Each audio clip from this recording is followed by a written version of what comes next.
நீங்க பாருங்க ஆட்டம் காட்டுறாங்க.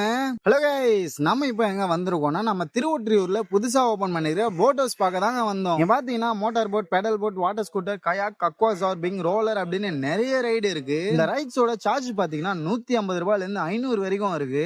ஒரு ரைடுக்கும் அதுக்கேத்த மாதிரி சார்ஜ் பண்றாங்க. நம்ம ஃபேமிலியா வந்தாலும் ஃப்ரெண்ட்ஸோட வந்தாலும் இல்ல யாருமே இல்லாம தனியா வந்தாலும் இங்க நமக்கு ஏத்த மாதிரி ரைட் பண்ணிக்கலாம். நம்ம ரைட் பண்றோமோ இல்லையோ, ஆனா இந்த போட் ஹவுஸோட லொகேஷன் பாக்குறதுக்கு வேற லெவல்ல இருக்குங்க. இந்த போட் ஹவுஸோட டைமிங் பார்த்தோம்னா morning 10 o'clock to evening 6 o'clock வரைக்கும் அவைலபிளா இருக்கும். நீங்க கிட்ஸை ஃப்ரீ டைம்ல எங்கேயாவது கூட்டிட்டு போகணும்னாலும் இல்ல நீங்களே இந்த மாதிரி ரைட் பண்ணணும்னு நினைச்சாலும் கண்டிப்பா விசிட் பண்ணி பாருங்க. உங்களுக்கு பிடிச்ச ரைட் பண்ணுங்க. இந்த போட் ஹவுஸ்ல எனக்கு ரொம்ப பிடிச்ச ரைடு எதுன்னு பாத்தீங்கன்னா இந்த கயாக் ரைடு தான். இதுதான் பாக்குறதுக்கே வேற லெவல்ல இருக்கு. நம்ம பாட்டுங்க தனியா நீந்திக்கிட்டு போய்கிட்டே இருக்கலாம். இந்த போட் ஹவுஸ்க்குள்ள வர்றதுக்கு என்ட்ரி பாத்தீங்கன்னா ஃப்ரீ தான். நம்ம ரைட் பண்ணணும்னு தான் பே பண்ணணும். இந்த பிளேஸோட லொகேஷனை நான் டிஸ்கிரிப்ஷன்ல மென்ஷன் பண்றேன், செக் பண்ணுங்க. அப்படியே நம்ம வீடியோக்கு ஒரு லைக் போட்டு உங்க ஃபேவரட் ரைட்